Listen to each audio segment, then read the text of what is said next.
alaykum. Samarqand davlat chet tillar instituti axborot xizmati tomonidan taqdim etilayotgan haftalik dayjestining navbatdagi soni. Sizlar bilan Bahora Baxtiyarova.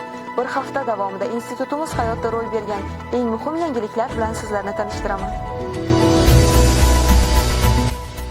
Samarqand davlat chet tillar institutida ma'naviy ma'rifiy ishlarni yanada sog'lomlashtirish maqsadida jaholatga qarshi ma'rifat shiori ostida tadbir o'tkazildi.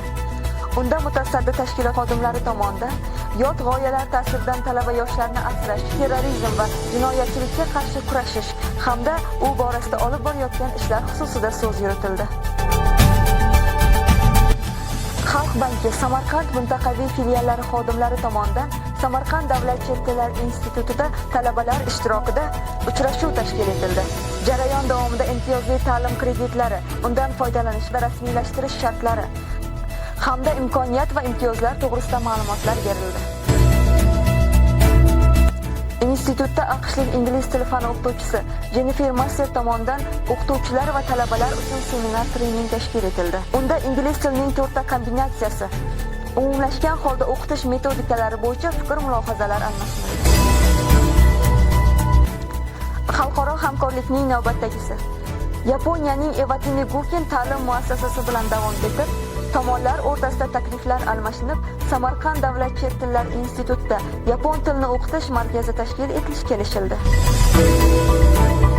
Talabalarning ijara xonadonlaridagi shart-sharoitlari o'rganildi. Institut rahbariyat xodimlari, fakultet dekanlari hamda mutasaddi xodimlar ijarada istiqomat qiluvchi talabalar holidan xabar olib, ularning shart-sharoitlari bilan tanishdi.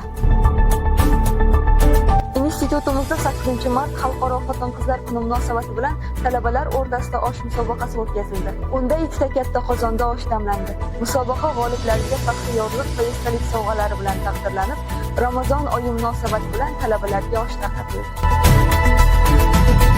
8-mart Xalqaro xotin-qizlar kuni munosabati bilan Samarqand davlat chet tillar institutida ma'naviy ma'rifiy tadbir tashkil etildi. Tadbirda so'zga chiqqan institut rektori Bahodir Xoliqov xotin-qizlarning davlat va jamiyat rivojidagi o'rni haqida gapirdi.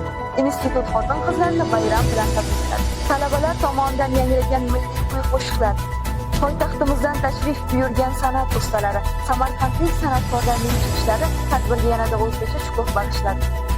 Qadrli kuzatuvchilar, bizda hafta davomida bo'lgan eng muhim ma'naviy ma'rifiy tadbirlar, hamkorlik uchrashuvlari hamda talabalar hayotini yaxshilash bo'yicha amalga oshirilgan ijtimoiy ishlar shulardan iborat edi.